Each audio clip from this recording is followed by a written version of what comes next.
تکنیک های باستانی گرهزنی کاربردی که در طول نسل‌ها منتقل شده ولی به نظر میرسه که داره فراموش میشه. گره آخری تقریبا فراموش شده، گره گیره لوله که بدون سیم با گیره میتونیم از این روش استفاده کنیم. حتی با فشار آب بالا شل نمیشه و شیلنگ از جاش در نمیاد.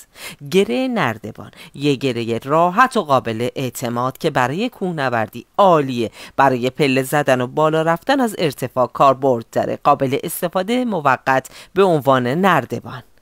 گره سطل مخصوص آویزون کردن گلدون و اجسام استوانه‌ای، بسیار ساده و راحت میتونید گلدون رو بذارید داخلش. گره تریلر برای بکسل کردن ماشین استفاده میشه، حتی یه کامیون بزرگ هم نمیتونه اون رو جدا کنه. گره اتصال برای بستن اساسکشی لوازم خونه بسیار کاربرد داره و اصلاً باز نمیشه. گره قابل تنظیم برای ایمنسازی نقاط ثابت و گره زدن اجسام سنگین و کشیدنشون کاربرد داره. گره زبدری سلطان گره ها، اغلب تو فضای باز برای چادر زدن و یا آویزون کردن لباس استفاده میشه. دوستان گلم، حتما این پست رو لایک کنید و ذخیره کنید. دیر یا زود به این گره ها نیاز پیدا میکنید و 3 تا قلبم برای من حتما بذارید عزیزای دلم.